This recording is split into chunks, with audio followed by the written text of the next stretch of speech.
Tá gravando agora? Vai, agora de novo, vá. Olá! Nessa tarde nós vamos falar sobre energia eólica, energia solar e biomassa. Algumas energias limpas que a gente escolheu aqui para poder falar de forma que a gente foque na ciência por trás das energias, mais precisamente um pouquinho sobre a física por trás dela. Esses são campos amplos, então a gente vai pegar os pontos principais onde a gente pode estar trazendo até cálculos a respeito sobre como é que a física vê o processo que acontece no aproveitamento da energia dessas fontes teoricamente limpas. Falar da biomassa. A biomassa, se você considerar que toda a matéria orgânica que é utilizada para produzir energia é uma biomassa, só que a gente desconsidera algumas, porque o carvão mineral e o petróleo, apesar de ser de origem orgânica, ela requer um processo geológico muito lento e com isso não é considerada renovável. E não sendo renovável, não seria considerada energia limpa. E também tem a questão do carbono, que normalmente quando a gente pega um tronco de uma árvore, uma lenha e queima para produzir energia térmica e com isso aquecer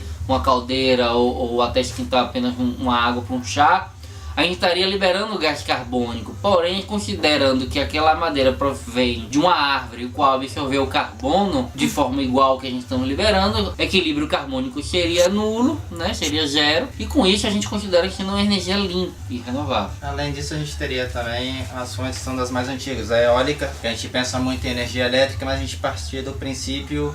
A gente tem as caravelas, as embarcações, e a gente tem a período de descoberta, de cruzadas, de tudo, que movimentava os barcos. A gente vai ter também moinhos, que além de gerar energia elétrica, a gente tem a questão de processamento de grãos, de transporte de água, entre outras coisas. E o que é bem moderno também, e mais limpa, porém ainda muito cara, que é a energia solar, que é o astro-rei que está aí o tempo todo radiando pra gente calor e luminosidade. Bom galera, falando um pouquinho sobre energia eólica, vamos pensar primeiro da parte mais conceitual mesmo. A gente tem o ser humano, nós vamos ter um fluxo de ar. Eu tenho ar passando, no entanto a resistência que o corpo oferece é pequena, porque eu tenho muito ponto para esse ar seguir o caminho dele. Daí eu me mantenho em pé, esse vento não me atrapalhar. A gente pegando outro exemplo, a gente considerando uma pequena embarcação, a gente tendo o mesmo modelo, a gente teria uma vela. A vela vai estar criando uma resistência à passagem desse ar. À medida que esse ar não passa, ela tenta segurar. Como o atrito embaixo é pequeno, eu permito o deslocamento da minha embarcação. É um dos princípios da força eólica também. Eu estou transformando o movimento das massas de ar, o vento,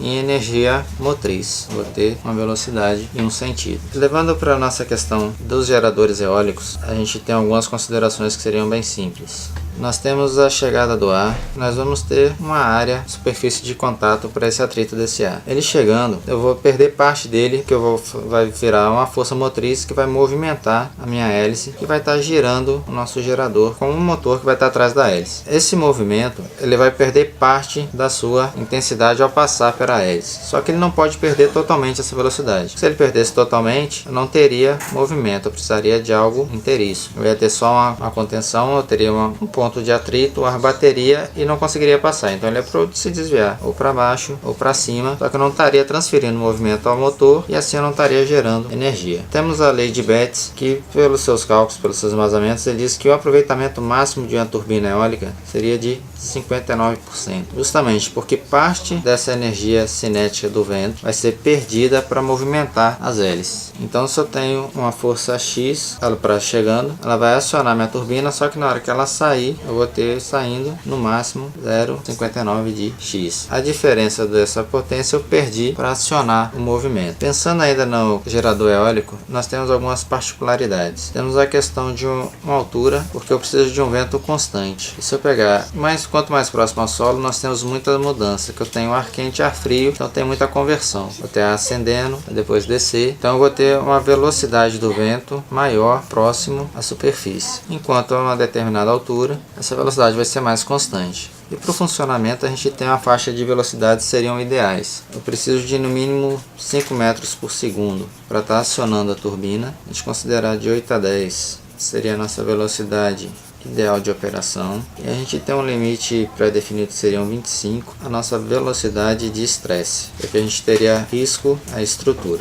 Partindo daí, a turbina já vai ter um dispositivo que ela vai desacoplar, ou seja, eu vou ter um movimento que eu não vou conseguir parar o vento, é claro, se ele chegou a essa velocidade, mas eu deixo de transmitir isso para o motor para evitar uma sobrecarga e um possível dano ao equipamento. Energia de biomassa. Então, vamos falar sobre eletricidade produzida a partir de matéria orgânica. Então, nós temos aqui uma área de reflorestamento, onde a madeira é retirada e replantada. Essa madeira é utilizada para vários fins. E o que sobra, os dejetos, ela é encaminhado, processado e segue para um forno, que gera calor, aquecendo as caldeiras. Esse vapor, ele segue para as turbinas, que são movimentadas, gerando energia elétrica através desse gerador. Após passar por aqui, esse vapor ele segue para uma câmara de resfriamento, retornando para o sistema inicial em forma de água. A energia elétrica produzida e conduzida para uma usina de distribuição.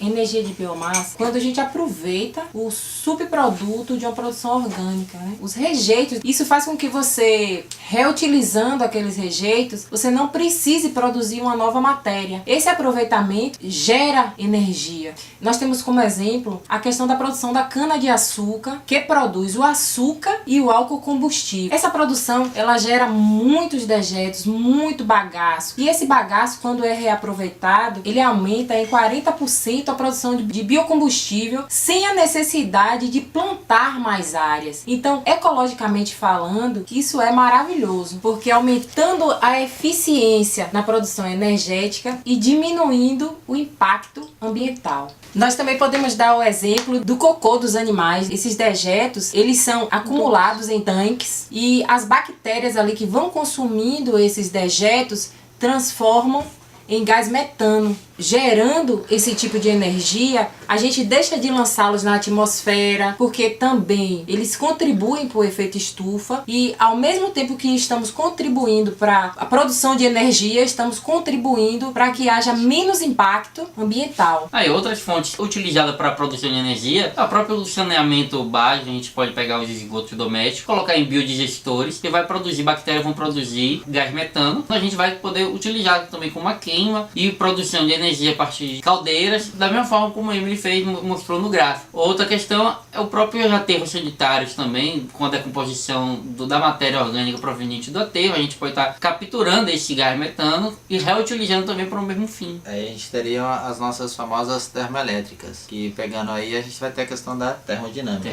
Que é a transformação do material através da variação de pressão, volume e temperatura. Partindo do nosso caso mais básico, que é a água, a gente tem água no estado líquido, transformado em vapor, você vai ter acumulação de energia cinética, porque a temperatura está relacionada com a agitação das moléculas. Nós vamos ter uma equação que vai envolver esses três estados do gás, que é a pressão, volume e temperatura, que a gente vai calcular a energia interna desse gás, relacionando a quantidade de mols dele com a constante universal dos gases e a temperatura. Aí você vai ter a letra U, que a gente vai chamar de energia interna do gás, o 3/2, que seria a constante, né, que é o grau da liberdade da física, com o número de moléculas internas, a temperatura e a constante universal dos gases. Bom, minha gente, só fechando a questão de energia limpa, a gente tem também energia solar, que a gente tem a questão da gente pegar do básico, a gente precisa da luz do sol para ter a própria fotossíntese, ter vida, né, de certa forma, ter calor, pensando na biomassa, na questão da origem vegetal. Você tem a madeira, se você não tiver sol, você não vai conseguir que ela se desenvolva, você não vai ter insumo, tá gerando. A gente pode estar usando essa energia solar para aquecimento de algum líquido, a gente tem a questão de aquecimento de água, para chuveiro, para banheiros, pegar uma parte de uma construção inteligente, você ter uma área que você está aquecendo a própria casa sem estar precisando de um aquecimento. A gente tem a questão das células fotovoltaicas, um insumo novo que está chegando, é a questão de transformação do calor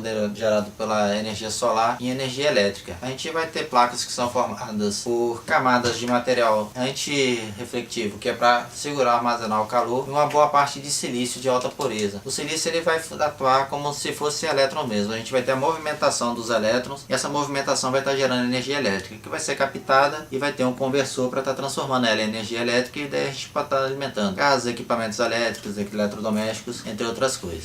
A vantagem é que a gente não produz carbono, simplesmente não existe dejeto algum na produção de energia a partir do sol. A única desvantagem, às vezes, é ocupar espaço, né, para poder estar produzindo. Ela também não é uma produção constante, porque durante a noite, no inverno, vai ter uma queda, né, obviamente, ou até parar. E também em altas latitudes, ela não tem a quantidade de incidência solar às vezes grande, ficando mais restrita ou, digamos assim, de preferência em baixas latitudes, próximo à linha do Equador. A gente vai ter uma grande produção, é uma grande vantagem. Bom dia, boa tarde, boa noite, conforme a hora que vocês estiverem assistindo. Tá melhor.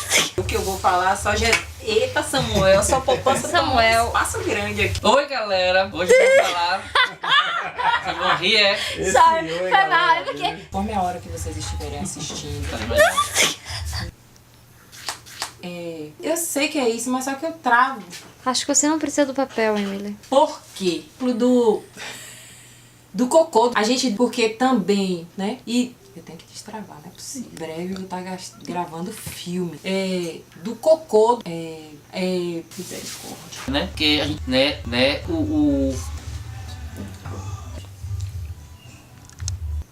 que fala? Né? Você pode encerrar. Fala, aqui já é um aluno empenhado.